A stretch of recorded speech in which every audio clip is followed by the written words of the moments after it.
eh, pendidikan yang dalam pembelajarannya yang dilaksanakan di sekolah dengan tidak membuat peserta didik terpaksa dengan keinginan dari kurikulum yang berlaku. Dan pembelajaran tidak semestinya harus di dalam ruang kelas.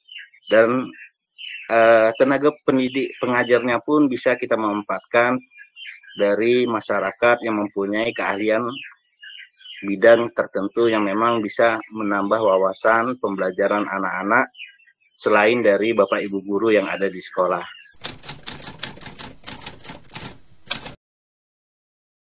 Masyarakat sekolah, khususnya Bapak Ibu gurunya, itu harus memahami kondisi lingkungan termasuk sarana dan prasarana sekolah, dan peserta didik berusaha memenuhi kebutuhan peserta didik dalam proses pembelajaran.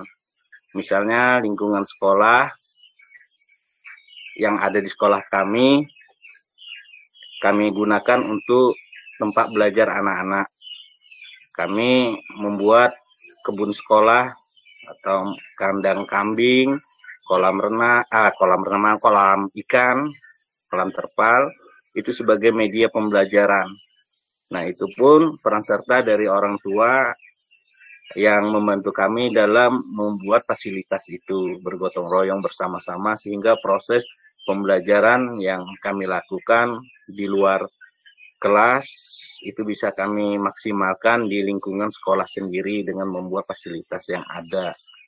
Nah, dan kemampuan dari peserta didik di bidang seni, olahraga maupun ekstrakurikuler lainnya juga sangat mendukung dengan kondisi lingkungan sekolah yang fasilitasnya kita bangun bersama-sama tanpa ada peran serta dari dari pemerintah pun kami tetap berjalan untuk memfasilitasi pembelajaran anak-anak dalam mereka melakukan ini merdeka belajar mereka lah. Jadi seperti itu diantara yang kami lakukan. Memang itu merupakan satu konsep yang pernah kami dapat bersama WWM Indonesia, bagaimana melibatkan masyarakat, dunia usaha, tokoh-tokoh yang masyarakat pendidikan yang bisa mendukung program-program yang kami canangkan. Anak-anak kami libatkan dalam mengambil keputusan dan kebijakan dalam belajar di luar. Misalnya kita belajar nanti kalau kita belajar di luar,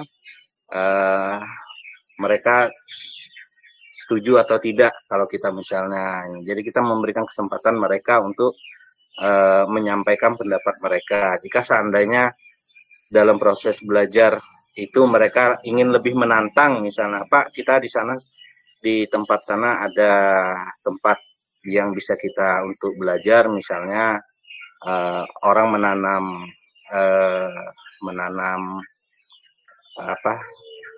kacang, orang membuka lahan untuk menanam kacang itu.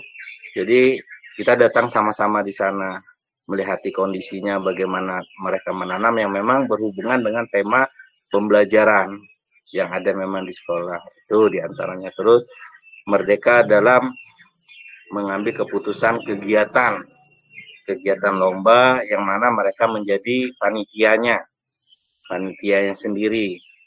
Nah, itu juga biasanya itu anak-anak pramuka yang misalnya kita libatkan. Terus dalam kegiatan aksi sosial membantu misalnya ada korban kebakaran, itu juga kita libatkan anak-anak dalam mengambil satu keputusan untuk bagaimana cara bisa membantu kegiatan-kegiatan itu. Terus pemilihan ketua kelas juga seperti itu. Dan memilih misalnya dalam kelompok belajar, bagaimana kita meminta mereka bisa memilih teman yang memang dekat dengan rumah mereka tanpa ada unsur kesukuan dan agama.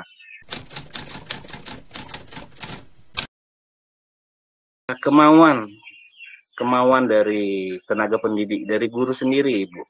Kalau di tempat kami lah, karena saya merasakan dukungan dari masyarakat itu luar biasa.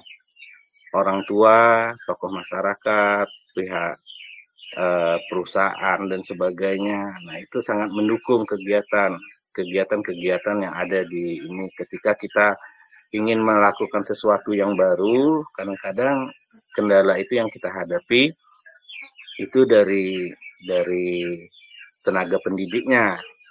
Nah, artinya yang memang kadang-kadang merasa sesuatu hal-hal yang baru itu kayak memberatkan. Nah, dalam kegiatan ini kalau tanpa ada kemauan dari guru sendiri, sehebat apapun program yang dibuat oleh pemerintah, kalau di lapangan kayak kami sebagai ujung tombak ini tidak mau melakukan, berat untuk bisa mendukung program yang diinginkan oleh pemerintah atau program yang ingin dilakukan oleh sekolah. Jadi tantangannya itu di situ, karena apa yang kita lakukan di sekolah itu adalah kita menjual produk kan. Produk yang kita lakukan terhadap anak-anak itu akan dirasakan oleh masyarakat di luar, oleh orang tua di luar, oleh orang tua murid.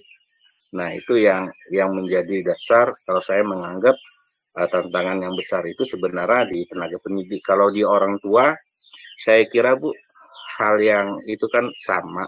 Kadang-kadang pembelajaran yang kita hadapi abad 21 ini kayak HP Android itulah.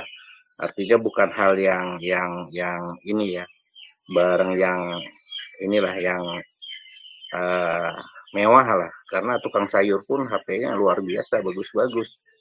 Nah, itu jadi masalah paket data dan sebagainya itu bukan kendala artinya hanya sebagian aja yang ini kan menganggap itu menjadi masalah. Kalau di orang tua bagaimanapun mereka tetap berusaha untuk pendidikan anaknya itu yang tidak ada itu pasti diada-adakan, mereka usahakan. Tinggal bagaimana kita sebagai pendidik ini bisa membuka diri lah untuk menyesuaikan dengan keadaan sekarang ini, yang memang kita bukan lagi harus selalu menghadapi papan tulis dalam ruangan dan sebagainya. Sekarang kita ini harus dapat membuka diri bagaimana kita bisa menjadi guru yang bisa memotivasi anak-anak kita untuk lebih hebat daripada kita. Karena yang kita hadapi sekarang ini, zaman ini aja luar biasa kemajuan teknologinya, apalagi ke depan 10 atau 15-20 tahun ke depan mungkin lebih hebat dari sekarang ini teknologi yang akan kita hadapi. Jadi seperti itu intinya, tantangan yang dihadapi kalau saya sendiri merasakan di sekolah saya, ya kembali ke tenaga pendidiknya sendiri Bu.